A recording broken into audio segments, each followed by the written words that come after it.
Hello বন্ধুরা, প্রকৃতির বুকে এমন কিছু জায়গা আছে যার অদ্ভুত সৌন্দর্যগুলি চোখে না দেখলে বিশ্বাস করা যায় না।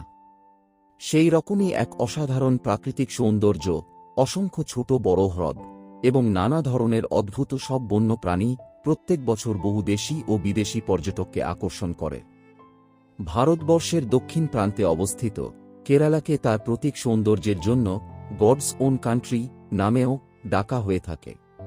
তাহলে চলুন জেনে নেওয়া যাক এই কেরালা সম্বন্ধে কিছু দারুণ কথাগুলি যা হয়তো এর আগে কখনো শোনেননি।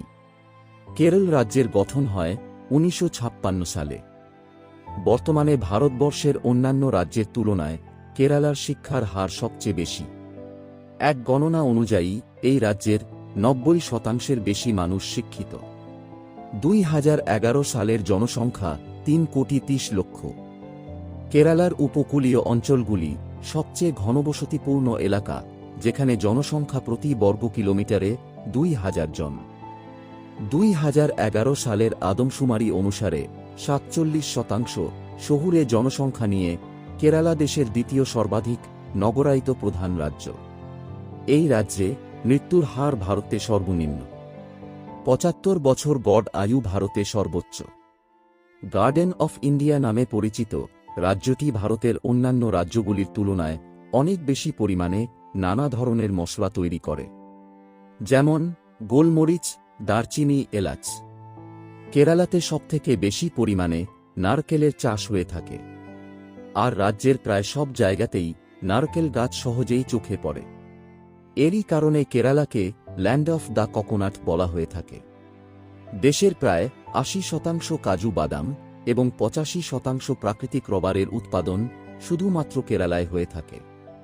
মানব উন্নয়ন সূচক হিসেবে একেবারে শীর্ষস্থানে থাকা রাজ্যগুলির মধ্যে কেরালা অন্যতম। কেরালার অর্থনীতির এক বিরাট অংশ দেশের বাইরে থেকে আসা টাকার ওপরে নির্ভর, অর্থাৎ পারস্য উপসাগরের তীরে অবস্থিত দেশগুলিতে কর্মরত মানুষদের পাঠানো টাকা এখানকার অর্থনীতিতে এক বিশেষ প্রভাব রাখে। এছাড়াও নারকেলের ছোবড়া দিয়ে তৈরি বিভিন্ন রকমের হস্তশিল্পের রপ্তানিতে কেরল বিশ্ব প্রসিদ্ধ। কিন্তু রাজ্যের বিশাল সংখ্যক উপস্থিতি রাজ্যটিকে এনে দিয়েছে দেশের সর্বপ্রথম ইনফরমেশন টেকনোলজির ওপর ভিত্তি করে বানানো টেকনোপার্ক। রাজ্যের রাজধানী থিরুভানান্থপুরমে অবস্থিত টেকনোপার্ক রাজ্যের সবচেয়ে বেশি কর্মসংস্থানের মধ্যে একটি, যেখানে রাজ্যের বেশ কয়েক হাজার যুবক যুবতী নিজের বিভিন্ন ধরনের কর্মের সাথে যুক্ত আছেন। কেরালা কিন্তু তার ট্যুরিজম ব্যবসার জন্য বিখ্যাত। কিছু বিদেশি সংস্থাদের মতে ভারতবর্ষের সবথেকে জনপ্রিয় পর্যটক স্থলগুলির মধ্যে কেরালা একটি। রাজ্যের চারিদিকে ছড়িয়ে থাকা ছোট খাল এবং হ্রদ, ভাসমান হাউসবোটগুলি পর্যটকদের কাছে খুবই জনপ্রিয়। তবে আপনারা কোনোদিন যদি কেরালাতে বেড়াতে আসেন, তাহলে এখানকার এক বিখ্যাত হিল স্টেশন মুন্নারে অবশ্যই আসবেন, কারণ মুন্নারের চা বাগানগুলি এবং তার দারুণ প্রাকৃতিক নিদর্শনগুলি এতটাই সুন্দর যা মুখে বলে বা লিখে প্রকাশ করা অসম্ভব। যেখানে সারা পৃথিবী করাপশন এর মতো এক অতি সাংঘাতিক বিপদের মধ্যে দিয়ে ভুগছে, সেখানে কেরালার পরিস্থিতি একটু অন্য রকম। এক সার্ভে অনুযায়ী ভারতের অন্যান্য রাজ্যগুলির তুলনায় কেরালাতে করাপশন সবথেকে কম। মালায়ালাম হল কেরলের আধিকারিক ভাষা। এই ভাষাতে এখানকার প্রায় ৯০% মতো মানুষ কথা বলেন।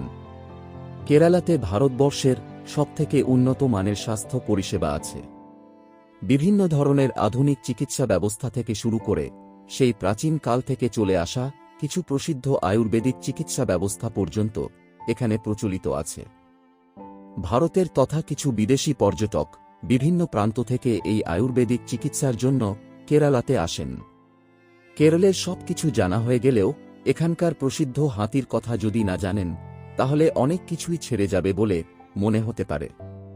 এখানকার হাতিগুলি বিভিন্ন উৎসব অনুষ্ঠানের শোভাযাত্রা এবং প্রদর্শনীতে হাতির ব্যবহার হয়ে থাকে। প্রকৃতির এই দারুণ সৃষ্টি কেরালায়। তাই আপনারা যদি প্রকৃতি প্রেমী হয়ে থাকেন, তবে একবার অন্তত কেরলে বেড়াতে আসবেন। বন্ধুরা, কেরালা সম্বন্ধে আপনাদের কোনো মতামত থাকলে নিচে কমেন্ট বাক্সে লিখে আমাকে জানাতে পারেন। পরবর্তী ভিডিওতে আমি নিশ্চয়ই সেটিকে ফলো করার চেষ্টা করব।